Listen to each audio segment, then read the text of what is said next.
Alô galera do Fica Dica, estamos começando mais um vídeo aqui. O nosso vídeo de hoje, nós iremos trabalhar o nosso instrumento aqui quadridimensional, que é o nosso paquímetro.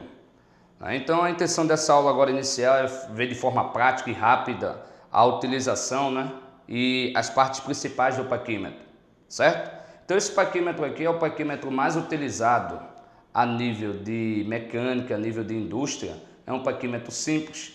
Tá? A forma de você manuseá-lo é essa aqui que a gente faz o manuseio utilizando o dedo polegar aqui nessa posição, tá?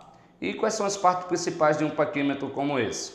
As partes principais nós temos aqui os bicos, para medição externa. Eu vou mostrar o que é a medição externa para vocês daqui a pouco. Nós temos as orelhas, que é utilizado para medição interna. Nós temos a nossa régua aqui, igual a uma régua convencional, igual a nossa aula de régua anterior aí. Espero que vocês tenham acompanhado. Você só mede com paquímetro se você souber medir com régua. Porque qual a diferença do paquímetro para uma régua? A régua a gente só consegue ver o valor que está fixado nessa escala principal. Se der um valor intermediário, a gente não tem como dizer. No paquímetro a gente pode dizer exatamente quanto é o valor, porque ele tem essa escala auxiliar aqui. Essa escala auxiliar a gente chama de nônio ou vernier. Geralmente a gente chama de nônio. Aqui em cima, vocês estão vendo, é um parafuso, tá? É um parafuso de fixação. Esse parafuso aqui, ele serve justamente, de repente eu fiz uma medida e eu não quero que eu perca essa medida porque está numa posição que eu não consigo ver a medida de forma imediata. Aí eu pego, fixo a medida e aí não tem como eu deslocar a escala móvel mais, tá? O nônio fica fixado aqui. Aqui essa parte aqui de baixo só serve para a gente poder impulsionar, para abrir e fechar com o dedo polegar aqui, ó. Então essa parte aqui é chamada de impulsor, certo?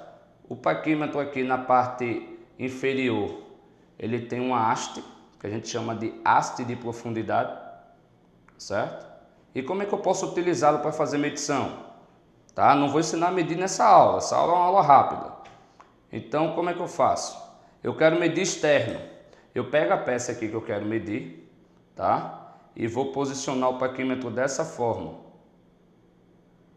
Então essa forma de medir aqui é a forma de medição de diâmetro externo, certo? Utilizando os bicos.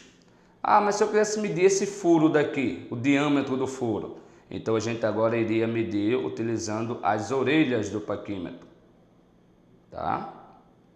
Então a gente ia posicionar as orelhas dessa forma aqui, ó, que vocês podem notar. Tá? A gente só tem que ter cuidado na hora que for posicionado e posicionar exatamente no centro, né? Às vezes o ângulo da câmera não ajuda, mas é isso daqui, ó, a forma de medir com as orelhas, certo? Além da orelha, além das orelhas para medição interna e dos bicos para medição externa, eu posso utilizar também a haste de profundidade. De repente eu quero saber essa profundidade aqui, ó. Eu quero saber essa profundidade, então eu uso a haste.